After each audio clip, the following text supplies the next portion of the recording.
على عباده الذين اصطفى أما بعد فأعوذ بالله من الشيطان الرجيم بسم الله الرحمن الرحيم وأقم الصلاة وآت الزكاة واركع مع الراكعين صدق الله مولانا العظيم وصدق رسوله النبي الأمين المتين المبين الكريم ونحن على ذلك لمن الشاهدين والشاكرين والحمد لله رب العالمين۔ آئیے ایک بار آقا نامدار مدینے کے تاجدار گنبد خضرا میں آرام فرمانے والے آقا شہنشاہ عرب و عجم مالک کون و مقام جناب محمد رسول اللہ صلی اللہ تعالیٰ علیہ وسلم کی بارگاہ بکس پناہ میں بلند آواز سے گر گا پڑھے درود پاک اللہم صلی علی سیدنا شفیعنا مولانا محمد البارک وسلم صلی علیہ صلاۃ و سلام علیک یا حبیبی یا سیدی یا رسول اللہ صلی اللہ تعالیٰ علیہ وسلم۔ عزیزان ملت اسلامیہ، میں نے قرآن مجید فرقان حمید کی بہت ہی مشہور و معروف آیت کریمہ کو اپنا موضوع سخن بنایا ہے۔ رب کائنات ارشاد فرماتا ہے وَأَقِمِ الصَّلَاةَ وَآتُ الزَّكَاةَ وَارْكَعُوا مَعَ الرَّاكِعِينَ، جس کا ترجمہ اور مفہوم یہ ہے کہ اور نماز قائم کرو اور زکوٰۃ ادا کرو اور رکوع کرنے والوں کے ساتھ رکوع ادا کرو، یعنی رکوع کرو۔ عزیزان ملت اسلامیہ، آج میں آپ کے سامنے سب سے پہلے یہ بتانے کی کوشش کروں گا کہ ہمیں نماز کیسے پڑھنی ہے۔ قرآن کریم میں رب کائنات نے فرمایا وَأَقِمِ الصَّلَاةَ، اور نماز قائم کرو۔ تو نماز جب ہم قائم کریں، نماز جب ہم پڑھیں، نماز جب ادا کریں تو کیسے ہم نماز پڑھیں؟ اس کا کیا کوئی طریقہ ہے یا نہیں ہے؟ کیونکہ آج ہمارا حال یہ ہے، ہمارا معمول یہ ہے کہ ہم دنیا کے کوئی بھی کام کو اگر کرتے ہیں تو کسی سے باضابطہ طور پر سیکھتے ہیں اس کو۔ اگر ہمیں مکان بنانا ہو تو ہم اس کے لیے کاریگر بلاتے ہیں، انجینئر بلاتے ہیں، پھر اس کے بعد دو چار لوگوں سے مشورہ کرتے ہیں، پھر اپنے مکان کی بنیاد ڈالتے ہیں۔ اگر ہمیں کوئی بھی کام گویا کہ کرنا ہو، کہیں جانا ہو تو ہم پہلے اس کی انکوائری نکالتے ہیں، پھر اس کے بعد ہم جاتے ہیں کہ یہ سفر جو میں جو کرنے والا ہوں، میں یہاں سے فلاں جگہ، مثال کے طور پر میں امراوتی سے ممبئی جا رہا ہوں تو کب ٹرین ہے، کیا ہے۔ تو گویا کہ ہر چیز کو ہم سیکھنے سے پہلے، ہر چیز کو ہم کرنے سے پہلے اس کے بارے میں انکوائری نکالتے ہیں۔ لیکن نماز جیسے وہاں عبادت، ہم اس کو کوئی اہمیت ہی نہیں دیتے ہیں۔ ہم کیا کرتے ہیں، ایک دوسرے کا دیکھا دیکھی ہم اس کو ادا کرنے لگ جاتے ہیں۔ پھر حال یہ ہوتا ہے کہ ہمیں پتہ ہی نہیں ہوتا ہے کہ شرائط نماز کیا ہے، فرائض نماز کیا ہے، واجبات نماز کیا ہے، مفسدات نماز کیا ہے، جس کی بنیاد پر بقا اوقات تو ایسا ہے کہ ہماری نماز ہی نہیں ہوتی ہے۔ کیوں نہیں ہوتی؟ کیونکہ ہمیں پتہ ہی نہیں ہوتا ہے کہ یہ نماز میں ہے کیا چیز، ہمیں نماز کیسے ادا کرنی ہے۔ جب ہمیں پتہ ہی نہیں ہوگا تو پھر ہمارا دل نماز میں لگے گا بھی نہیں۔ کیونکہ اگر ہمیں ہر چیز کے بارے میں، کوئی کام کو ہم کرتے ہیں، اگر اس کے بارے میں ہمیں نالج علم ہے تو ہم جانتے ہیں کہ یہاں سے وہاں تک یہ کام کرنا ہے، کتنے گھنٹے میں ہو جائے گا۔ ہمیں ایک تجربہ ہوتا ہے، ہمیں ایک آئیڈیا ہوتا ہے کہ یہ کام 2 گھنٹے میں 3 گھنٹے میں کر لیتے ہیں، کر لیں گے، ہو جائے گا۔ لیکن نماز ایسی ہم عبادت، جب ہم نماز پڑھنے کے لیے آیا، جب ہمیں اس کے بارے میں پتہ ہی نہ ہو تو پھر ہمیں کیا ہوگا، ہمارا دل نماز میں لگے گا نہیں۔ پھر ہمارے کیا ہوگا کہ ہم آئیں گے، اٹھک بیٹھک کریں گے، ایک دوسرے کا دیکھا دیکھی، سجدہ رکوع سجود کریں گے، پھر ہم چلے جائیں گے۔ جب ہمیں پتہ ہوگا کہ نہیں، کھڑے ہو کے کیا پڑھنا ہے، کھڑا ہونا نماز میں کیا ہے، رکوع میں کیا پڑھنا ہے، رکوع کرنا نماز میں کیا ہے، سجدے میں کیا پڑھنا ہے، سجدہ کرنا کیا ہے، ہمیں سورہ فاتحہ پڑھنا ہے، سورت پڑھنا ہے، نماز میں یہ پڑھنا کیا ہے۔ جب یہ ان چیزوں کا علم ہوگا تو پھر یاد رکھیں کہ یقیناً جو ہے ہمیں نماز میں بڑا لطف آئے گا۔ یقیناً یاد رکھیں، ہم آج جو ہے نماز پڑھنے کے لیے آتے ہیں، ہم آخرت کی تیاری کرنے کے لیے آتے ہیں، لیکن یاد ہے ہماری آخرت کی تیاری نہیں ہو پاتی ہے۔ دنیا کی تو ہم مکمل تیاری کرتے ہیں، میرے ملت کے نوجوان کو کاش ہم آخرت کی تیاری کیے ہوتے۔ ایک عربی صحابی پیارے آقا کی بارگاہ میں آتے، ایک حدیث پاک میں آپ کے سامنے رکھوں۔ عربی صحابی پیارے آقا کی بارگاہ میں آتے، آنے کے بعد عرض کرتے یا رسول اللہ صلی اللہ تعالیٰ علیہ وسلم، دنیا کا سب سے بڑا عقل مند انسان کون ہے؟ دنیا کا سب سے بڑا دانشور انسان کون ہے؟ پیارے آقا ارشاد فرماتے ہیں دنیا کا سب سے بڑا عقل مند انسان اور دانش مند انسان وہ ہے جو دنیا میں رہ کر آخرت کی تیاری کرے۔ جو دنیا میں رہ کر آخرت کی تیاری کرے وہ کامیاب انسان نہیں ہے۔ دنیا کا عقل مند انسان وہ نہیں ہے جو دنیا میں رہ کر دنیا کی تیاری کرے۔ آج ہمارا یہی ہو رہا ہے، ہم دنیا میں رہ رہے ہیں، دنیا کی تیاری کر رہے ہیں، پھر حال کیا ہوتا ہے، ہماری سانسیں رک جاتی ہے۔ کل نفس ذائقۃ الموت کے مد نظر جو ہے تو اسرائیل علیہ السلام آتے ہیں، ہماری روح کو قبض کر کے چلے جاتے ہیں، پھر ہم اس دنیا سے چلے جاتے ہیں، جو ہمارا کام ہے وہ ادھورا کا ادھورا رہ جاتا ہے۔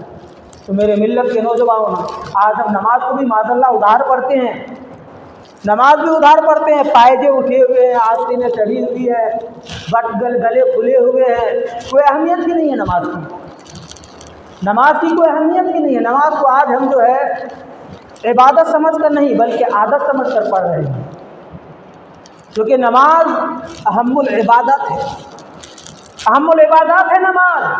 نماز ہمیں عادت نہیں بلکہ عبادت سمجھ کر پڑھنی چاہیے۔ دیکھیے بہت سارے لوگ نماز میں آتے ہیں جن کے پینٹ وغیرہ لمبے ہو، کیا کرتے ہیں نیچے سے سمیٹتے ہیں، انہیں علم معلوم ہی نہیں ہے مسئلہ کی کیا ہے، سمیٹنے کی بنیاد پر وہ کیا کرتے ہیں اور گناہوں میں اضافہ کرتے ہیں۔ بہت سارے لوگوں کو دیکھیے اسپیشل گھر سے ہاف آستین یعنی آدھی آستین والی شرٹ پہن کر کے نماز کے لیے آتے ہیں۔ بہت سارے لوگوں کو دیکھیے کہ جو ہے تو کپڑے تو پہنے ہوئے لیکن پورے سینے کھلے ہوئے دکھ رہا ہے، یا بٹن لگاتے ہیں نہ کچھ کرتے، تو کیا ہے یہ نماز میں؟ یہی وجہ ہے کہ آج ہم جو کیا کہتے ہیں کہ نماز اس طرح سے پڑھ رہے ہیں، کارن یہ کہ ہم نے ایک دوسرے کا دیکھ کر کے سیکھا ہے، ہم کتاب سے نہیں سیکھے، ہم کسی عالم کے پاس جا کر کے نہیں سیکھے۔ اگر ہم کسی عالم کے پاس جا کر کے سیکھتے تھے تو یقیناً یہ چیزوں کو ہم نہیں کرتے۔ تو لہٰذا میرے ملت کے نوجوانوں، نماز سیکھیے، آپ سیکھ کر کے ادا کیجیے۔ اگر آپ کو اور دنوں میں موقع نہیں ملتا ہے تو کم سے کم کوشش کیجیے کہ جمعہ کے دن ہم اول وقت میں نماز پڑھیں، چاہے جس مسجد میں آپ پڑھتے ہوں جہاں بھی جاتے ہوں، تاکہ کم سے کم عالم صاحب جو مسجد میں بیان کرے تو اس سے پورا مکمل فائدہ جو ہے ہمیں حاصل ہو۔ آپ علم دین سیکھنے کے ارادے سے مسجد پہلے پہنچے، یہ تو خدا کا گھر ہے، آپ جتنی دیر یہاں بیٹھ کر کے رہیں گے آپ کو بیٹھنے کا بھی ثواب ملے گا۔ اگر آپ کچھ نہیں بھی پڑھیں گے، کچھ اپنی زبان سے اگر نہیں بھی نکالیں گے کوئی لفظ، تو بھی آپ کو یہاں بیٹھنے کا ثواب ملے گا، ورنہ آپ سبحان اللہ الحمدللہ تقریر سن کر کے آپ کہتے رہیں گے تو آپ کے جو ہے تو نیکیوں میں اضافہ ہوگا۔ تو آئیے سب سے پہلے میں آپ کو بتا دوں نماز پڑھنے کا طریقہ کیا ہے۔ اس کے لیے بھی کچھ کنڈیشن ہے، کچھ شرط ہے۔ جس طریقے سے آپ کسی آفس میں جاتے ہیں کام کرنے کے لیے، بچے کو اسکول میں بھیجتے ہیں تو وہاں کے کچھ کنڈیشن ہیں، جب تک آپ اس کو فالو نہیں کریں گے اس وقت آپ کو آفس میں انٹری نہیں دے گا۔ اسی طریقے سے نماز میں کچھ کنڈیشن ہے، جس کو شرائط نماز کہا گیا ہے۔ اس کنڈیشن کا نام کیا ہے؟ شرائط نماز۔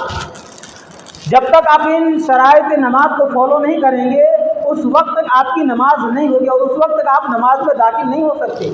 اگر آپ داخل ہو بھی گئے تو آپ جب تک یہ شرائط نماز پوری نہیں ہوگی تو آپ کی نماز ہی نہیں ہوگی۔ اور وہ 6 چیزیں ہیں شرائط نماز، جو نماز میں داخل ہونے کے لیے جو کنڈیشن بتایا گیا ہے شریعت اسلام نے جو ہمیں بتایا وہ 6 ہیں۔ 6 چیزیں جب تک نہیں ہوں گی اس وقت تک آپ نماز میں داخل نہیں ہو سکتے۔ ان میں سے ایک ہے طہارت۔ دوسرے میں ہر ایک کی تفصیلی آپ کو بتاؤں گا، پہلے صرف 6 چیز سن لیجیے وہ کیا ہے۔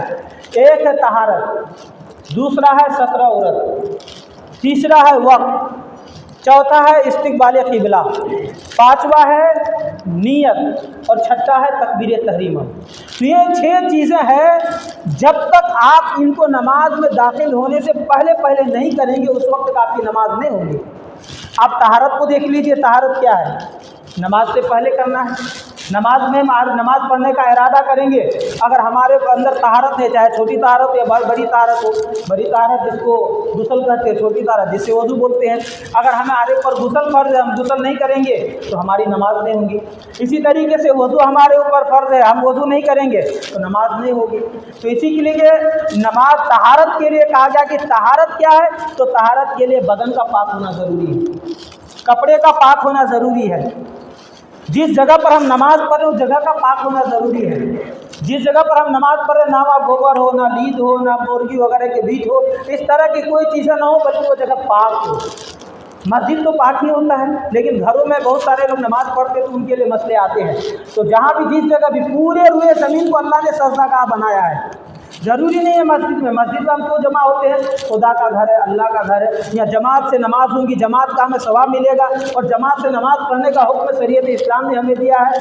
ورنہ اگر ہم کسی مجبوری کے تحت اگر مسجد نہ آ سکے تو اللہ نے پورے ہوئے زمین کو کیا بنایا ہے؟ سجدہ کا بنایا ہے۔ آپ جہاں پر ہیں وقت ملے آپ وہی نماز ادا کیجیے، لیکن نماز معاف نہیں ہے۔ تو طہارت پہلا کیا ہو گیا؟ طہارت ہو گیا۔ طہارت کے لیے بدن کا پاک ہونا، کپڑے کا پاک ہونا، جگہ کا پاک ہونا، بے غسل یا بے وضو کا ہونا، ان چیزوں کا خیال ہے، یہ چیز ہونا ضروری ہے۔ سب سے پہلے کپڑا بھی پاک ہو، بدن بھی پاک ہو، جگہ بھی پاک ہو، یہ ہو گیا طہارت۔ اب طہارت کے بعد دوسرا ہوتا ہے ستر عورت۔ ستر عورت کا مطلب ہوتا ہے، عورت کے معنی ہوتا ہے چھپانا، ستر کے معنی ہوتا ہے ایک جگہ ہے جسم کے اندر جس کو چھپانے کا حکم دیا گیا ہے۔ مرد کا الگ ہے، عورتوں کا الگ ہے۔ مرد کے لیے کہا گیا ہے کہ بدن یعنی ناف سے لے کر کے گھٹنے تک یہ جو ہے حصہ چھپانا یہ فرض ہے مرد کے لیے، چاہے وہ گھر میں ہوں یا باہر ہوں یا کہیں پر ہوں۔ بہت سارے لوگ جوان ہو گئے، 40 سال 50 سال کے ہو گئے، چڈا پہن کے گھومتے رہتے، اور جو ہے یعنی 17 عورت اس سے دکھتا ہے، اس سے گھٹنا جو ہے چھپانا فرض ہے یہ، لیکن کیا ہے اس سے جو ہے تو وہ دکھتا ہے۔ تو صرف نماز ہی میں نہیں، یہ 17 عورت کا جو حکم ہے نماز کے باہر بھی جو ہے تو چھپانے کا حکم ہے۔ اگر آپ غسل خانے میں نہانے کے لیے جا رہے ہوں، گھر میں بہن بیٹی بیوی ہے، اس سے بھی حکم ہے آپ چھپائیں، بچے جوان ہر کسی کے لیے حکم ہے کہ آپ اس کو چھپائیں۔ تو اسی لیے جو ہے تو دوسرا کیا بتایا میں نے؟ 17 عورت۔ تو نماز میں جو ہے ان جگہوں کا چھپنا جو ہے ناف سے لے کر کے گھٹنے تک بدن کا یعنی اتنا چھپنا ضروری ہے۔ اور تیسرا ہے وقت، یعنی وقت کا ہونا ضروری ہے۔ اب جیسے ہم فجر کی نماز پڑھ رہے ہیں تو فجر کی نماز ایسا نہیں ہے کہ مغرب کے بعد پڑھ لیں، اب فجر کی نماز ہمیں پڑھنا ایسا نہیں ہے کہ دن کے 12 بجے پڑھیں، تو ایسا نہیں ہے، یعنی نماز کے لیے ایک وقت رب تبارک و تعالیٰ کی طرف سے بتایا گیا ہے۔ نماز کے لیے جو ایک وقت ہے، نماز کو اپنے وقتوں پر ہی ادا کرنا ہے۔ جیسے مثال کے طور پر آپ کو میں بتاؤں، فجر سے شروع کرتے ہیں۔ فجر کا وقت کیا ہے؟ صبح صادق سے لے کر کے طلوع آفتاب تک، یعنی سورج جو طلوع ہوتا ہے اس سے پہلے پہلے تو فجر کی نماز پڑھ لینی ہے۔ اب یہ کب؟ یہ غالباً میرے خیال سے پون گھنٹہ 1 گھنٹہ کا وقت رہتا ہے فجر کا، یا سوا گھنٹہ 1.5 گھنٹہ، اس سے زیادہ نہیں رہتا ہے۔ تو اتنے وقتوں میں جو ہے اس سے بھی کم ہی رہتا ہے، تو اتنے وقتوں میں جو ہے آپ کو فجر کی نماز پڑھ لینی ہے، اس کے بعد فجر کا وقت ختم ہو جاتا ہے۔ پھر اگر آپ پڑھیں گے تو پھر آپ کو قضا کی نماز یعنی کیا کہتے ہیں طلوع آفتاب کے بعد قضا کی نیت سے پڑھنے ہوں گے۔ اب ظہر کا وقت کب سے شروع ہوتا ہے؟ تو ظہر کے وقت کے بارے میں کہا گیا کہ سورج ڈھلنے سے لے کر کے ہر چیز کے اصلی سائے کے ڈبل سایہ ہونے تک۔ مثال کے طور پر یہ کاغذ ہے، اب اس کا سایہ جتنا بھی ہے اس کا ڈبل سایہ ہو گیا سورج ڈھلنے کے بعد سے لے کر کے، تو سمجھ جائے ظہر کا وقت وہ ختم ہو گیا۔ جب تک ڈبل سایہ نہیں ہوا ہے ظہر کا وقت ہے۔ یہ تو گھڑی وغیرہ آج آئی ہے، لیکن آج سے سینکڑوں سال پہلے جو ہے تو وقت کے بارے میں بتا دیا ہمارے نبی نے کہ کب کون سی نماز پڑھ لی ہے۔ تو میرے ملت کے نوجوانوں کو ظہر کا وقت جو ہے سورج ڈھلنے سے لے کر کے سائے اصلی کے ڈبل یعنی سایہ ہونے کے وقت تک پڑھنا ہے۔ اسی طریقے سے جب سایہ ڈبل ہو جائے تو اس وقت عصر کا وقت شروع ہو جاتا ہے، پھر جو ہے مغرب سے پہلے یعنی لال جو سورج کی جو لالی جو نکلتی ہے اس وقت سے پہلے پہلے مغرب کی نماز پڑھ لینی ہے۔ اگر بحالت مجبوری نہیں ادا کر پائے تو جب ملے مغرب سے پہلے اگر 2-4-5 منٹ پہلے بھی اگر آپ کو ٹائم ملتا ہے تو پڑھ لیں، لیکن یہ ہے کہ یہ عادت ڈالنا، اس طرح کی اگر عادت آپ ڈالیں گے تو گنہگار ہوں گے۔ اب مغرب کا وقت کب تک رہتا ہے؟ تو مغرب کا وقت ہے کہ سورج جو ہے تو غروب ہونے کے بعد سے لے کر کے جو سفیدی رہتی ہے، سفیدی یعنی اندھیرا ہونے سے پہلے تک جو ہے تو اس یہ مغرب کا وقت رہتا ہے۔ اور مغرب کا وقت جو ہے اس وقت تک آپ پڑھ سکتے ہیں۔ اگر کسی لیے کہا گیا کہ مغرب کی نماز تاخیر سے نہیں جلدی پڑھنی چاہیے، اگر کوئی سواری میں کہیں سفر میں ہو، اب وہ بحالت مجبوری وہاں نماز نہیں پڑھ سکتے تو کیا کرے وہ؟ اگر وہ وقت میں اتر آیا تو عشاء سے پہلے تک پڑھ لے، ادا ہو جائیں گے۔ اب عشاء کی نماز کا ٹائم بہت لمبا ہے، جیسے لوگ آج کل کیا کرتے ہیں کاروبار میں رہتے ہیں اور لوگ کیا کرتے ہیں کہ ارے اب تو نماز کا وقت ختم ہو گیا، نہیں آپ 12 بجے رات گھر سے آئیے، کام سے آئیے نا، 1 بجے رات آگے مسجد میں نماز پڑھیے، گھر میں پڑھیے لیکن پڑھیے۔ عشاء کی نماز کا ٹائم صبح جو ہے صبح صادق سے پہلے پہلے تک ہے، یعنی عشاء کی جو نماز کا ٹائم جب شروع ہوتا ہے تب سے لے کر کے تہجد کے وقت تک جو ہے سمجھے کہ عشاء کا وقت رہتا ہے۔ تو گویا کہ 6-7-8 گھنٹہ عشاء کا وقت رہتا ہے، اس سے کم نہیں رہتا ہے۔ تو عشاء کی نماز جو ہے آپ ان وقتوں میں پڑھ سکتے ہیں۔ آپ جائیے جو کام کرتے جہاں بھی کیجیے، اگر آپ کو جب موقع ملے ان وقتوں میں آ کر کے پڑھیے۔ بہت لوگ جو تو بہانہ کر لیتے ہیں، عشاء کی جماعت ہو گئے تو وہ سوچتے ہیں نماز ختم ہو گئی اب نماز نہیں پڑھنا ہے تو نہیں، میرے ملت کے نوجوانوں آپ کی غلط فہمی ہے۔ میں پہلے بتایا کہ آج ہم کیا کر رہے ہیں، نماز دیکھ کر کے سیکھ رہے ہیں، تو دیکھ کر کے سیکھنے کی وجہ سے ہمیں علم نہیں ہوتا ہے، پھر ہماری نمازیں بھی نہیں ہوتی ہے، بسا اوقات ایسا ہی ہوتا ہے۔ تو کیا بتایا میں نے پہلے، طہارت، 17 عورت، اس کے بعد وقت۔ اب چوتھا کیا ہے، استقبال قبلہ۔ استقبال قبلہ کا مطلب یہ ہے کہ قبلے کی طرف جو ہے چہرے کا ہونا۔ اب اس کے بعد ہے نیت۔ نیت کا مطلب یہ ہے کہ جس وقت کی جو نماز ہم پڑھ رہے ہیں اس وقت کی وہ نیت ہونا۔ جیسے مثال کے طور پر فرض پڑھ رہے ہیں، نفل پڑھ رہے ہیں، وتر پڑھ رہے ہیں، تو جو نماز جب ہم پڑھ رہے ہیں اس وقت کا، ظہر کی، عصر کی، مغرب کی، عشاء کی، فجر کی، تو ان وقت کی یعنی اس وقت کی نیت ہونا ضروری ہے۔ نیت کیا ہے، دل کے ارادے کا نام ہے، زبان سے کہہ لینا بہتر ہے۔ اب چھٹا کیا ہے، وہ ہے تکبیر تحریمہ۔ یعنی تکبیر تحریمہ کا مطلب ہوتا ہے اللہ اکبر کہہ کر کے ہاتھ باندھنا۔ جیسے ہم اللہ اکبر کہہ دیے نماز میں داخل ہو گئے۔ اب نماز میں داخل ہونے سے پہلے ان 5 چیزوں کا ہونا ضروری ہے۔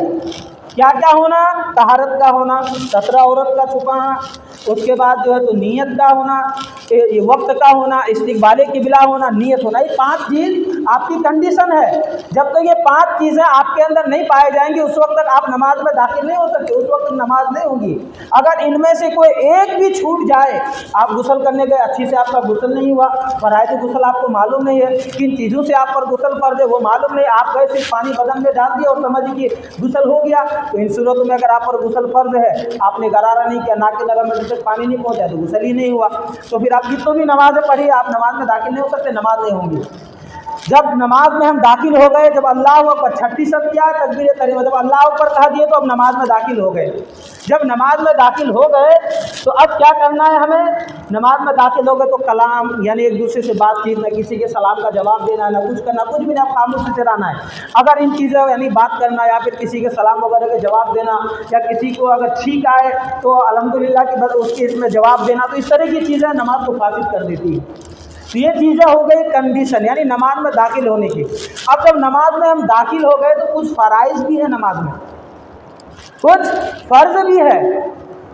اگر وہ فرض میں سے کوئی ایک چھوٹ جائے تو اس صورت میں بھی آپ کی نماز نہیں ہوگی، اور وہ ہے 7۔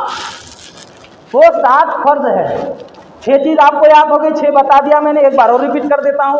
طہارت، 17 عورت، وقت، استقبال قبلہ، نیت، تکبیر تحریمہ۔ یہ کیا ہے، یہ 6 چیزیں نماز میں داخل ہونے کی پہلی شرط ہے، کنڈیشن ہے۔ جب یہ چیزیں ہو جائیں گی تو آپ نماز میں داخل ہو گئے، اور جب نماز میں داخل ہو گئے، یہ کنڈیشن پائی گئی، تو اب کیا کرنا ہے، اب اس کے لیے بھی دیکھنا ہے۔ 7 چیزیں پھر بتایا گیا ہے کہ جب تک وہ 7 چیز نہیں ہوں گی نماز نہیں ہوگی۔ اس کے لیے کہا گیا ہے تکبیر تحریمہ۔ پہلا ہے تکبیر تحریمہ، دوسرا ہے قیام، تیسرا ہے قرات، چوتھا ہے رکوع، پانچواں ہے سجود، چھٹا ہے قعدہ آخرہ، ساتواں ہے خروج بے سنعہ۔ مطلب آپ کو میں اس کی بھی تفصیل بتا دوں۔ سب سے پہلا کیا ہے، تکبیر تحریمہ، یعنی اللہ اکبر کہنا۔ اللہ اکبر کدھر کہتے ہیں، میں نے شرائط میں سے چوتھی شرط بتایا استقبال قبلہ۔ چوتھی شرط کیا بتا، استقبال قبلہ، یعنی قبلے کی طرف منہ ہونا۔